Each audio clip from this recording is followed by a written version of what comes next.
മനസ്സിൻ്റെ ഉള്ളിൽ ഒരു വിചാരം മാത്രമേ ഉള്ളൂ. എൻ്റെ കൂട്ടുകാരൻ ഭരിച്ചതിനേക്കാളും ഒരു മുഴം മുന്നേ, അതിനേക്കാളും ഒരു പിടി നല്ലതായിട്ട് ജനങ്ങളെ സേവിക്കാൻ എന്നെക്കൊണ്ട് കഴിയണം, ജനങ്ങൾക്ക് വേണ്ടിയിട്ട് വല്ലതും ചെയ്തു കൊടുക്കാൻ എന്നെക്കൊണ്ട് കഴിയണം. ആ ഒരു മനസ്സും കരുത്തുമായിട്ടാണ് മഹാനായ ഉമർ റളിയല്ലാഹു അൻഹു ആ ചെറിയ കുടിലേക്ക് കയറി ചെല്ലുന്നത്. ഒരു വൃദ്ധയായ, കണ്ണ് കാണാത്ത ഒരു വൃദ്ധയായ സ്ത്രീ, ആരാരും സഹായിക്കാനില്ലാത്ത ആ സഹോദരിയുടെ വീട്ടിലേക്ക് കാലെടുത്ത് വെക്കുന്നത് തൻ്റെ മുൻഗാമിയായ സിദ്ദീഖുൽ അക്ബർ തങ്ങൾ ഭരിച്ചതിനേക്കാളും, അവർ പ്രജകളെ സ്നേഹിച്ചതിനേക്കാളും, അവരെ തൃപ്തിപ്പെടുത്തിയതിനേക്കാളും ഒരു പടി മുന്നോട്ട് എന്നെ കൊണ്ടുപോകാൻ കഴിയണം. ഈ ഒരു നിയ്യത്തും വെച്ചിട്ട് കയറി ചെന്നു. ആ വൃദ്ധയായ സ്ത്രീക്ക് വേണ്ടിയിട്ടുള്ള ഭക്ഷണം ഈത്തപ്പഴം കയ്യിലേക്ക് കൊടുത്തു.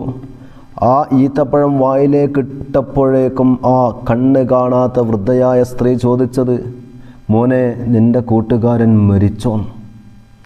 നിൻ്റെ കൂട്ടുകാരൻ ഈ ലോകത്തോട് വിട പറഞ്ഞോ എന്ന് ചോദിച്ചതും മഹാനായ ഖത്താബിൻ്റെ മകൻ, ഇസ്ലാമിൻ്റെ രണ്ടാമത്തെ ഖലീഫ ഞെട്ടിപ്പോയി. ആ വൃദ്ധയായ സ്ത്രീയോട് ചോദിക്കുകയാണ്, എങ്ങനെ നിങ്ങളിതറിഞ്ഞു, എങ്ങനെ നിങ്ങളിത് മനസ്സിലാക്കി? ആ സമയത്ത് വന്ധ്യവയോവൃദ്ധയായ കണ്ണ് കാണാത്ത ആ സഹോദരി പറഞ്ഞു കിടക്കുന്നത്, മോനെ, നിനക്കറിയോ, നിൻ്റെ കൂട്ടുകാരൻ എന്നും എനിക്ക് വേണ്ടി ഭക്ഷണവുമായിട്ട് വരും.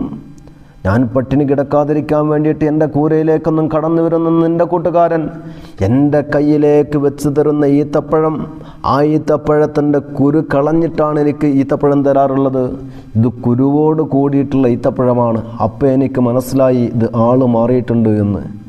മഹാനായ ഉമർ റളിയല്ലാഹു അൻഹു ഇത് കേട്ട ഉടനെ പറഞ്ഞു വെച്ചത്, സിദ്ദീഖുൽ അക്ബർ തങ്ങളെ, നിങ്ങളുടെ രോമത്തിൻ്റെ വില പോലും ഇനി ഏതൊരു ഭരണാധികാരിയും ഈ ലോകത്ത് വന്നാൽ അവനിക്ക് ലഭിക്കുകയില്ല എന്ന് പറഞ്ഞു വെച്ചൊരു വാക്ക് ഇസ്ലാമിക ലോകത്ത് പ്രസിദ്ധമാണ്.